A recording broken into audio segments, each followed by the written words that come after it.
یہ کہانی ہے ماہرہ اور اس کی نانوں کی۔ ماہرہ کی نانوں اس سے بہت پیار کرتی ہیں۔ ماہرہ جب کچھ بڑی ہو جاتی ہے تو وہ اپنی نانوں کے پاس رہنے کے لیے آتی ہے تاکہ اپنی نانوں کے ساتھ وقت گزار سکے۔ ماہرہ کا بھائی مصطفیٰ بھی ساتھ ہوتا ہے۔ دونوں روز اپنی نانوں سے اچھی اچھی باتیں سیکھا کرتے ہیں۔ دونوں اس انتظار میں ہوتے ہیں کہ آج نانوں کیا بات بتائیں گی۔ مصطفیٰ کہتا ہے کہ آپ جو بھی بتاتی ہیں میں بھی یاد کر لیتا ہوں اور اپنے دوستوں کو بھی بتاتا ہوں۔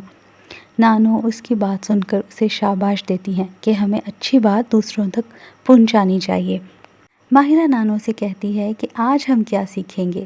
اس کی نانوں سے کہتی ہیں کہ آج میں آپ کو ہمارے پیارے نبی حضرت محمد صلی اللہ علیہ وآلہ وسلم کی ایک حدیث سناتی ہوں۔ حضرت محمد صلی اللہ علیہ وآلہ وسلم نے فرمایا، اچھے اخلاق آدھا ایمان ہے۔ ماہرہ بہت حیران ہوتی ہے، نانوں اس کا کیا مطلب ہے؟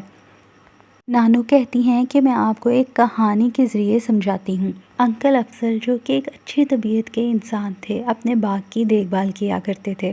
ضرورت پڑنے پر دوسروں کی مدد بھی کیا کرتے تھے۔ اسد کچھ عجیب طبیعت کا انسان تھا، اسے دوسروں کی فیلنگ کی کوئی پرواہ نہیں تھی۔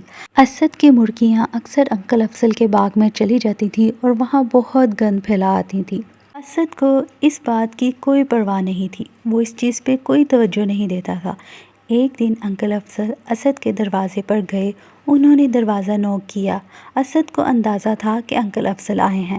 پہلے تو اسد دروازہ نہیں کھول رہا تھا۔ جب اس نے دروازہ کھولا تو سلام دعا کے بعد انکل افضل نے کہا کہ اسد، کیوں نہ تمہاری مرغیوں کے لیے ایک پیارا سا گھر بنایا جائے تاکہ وہ آرام سے وہاں رہ سکیں۔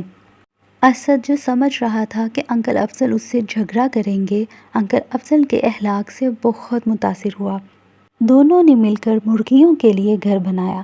اب اسد کی دوستی انکل افضل سے ہو گئی تھی اور یہ سب انکل افضل کے اچھے اخلاق کی وجہ سے تھا۔ ان کی نانوں نے سمجھاتی ہیں کہ ہمارے اچھے اخلاق سے ہم دلوں کو جیت سکتے ہیں۔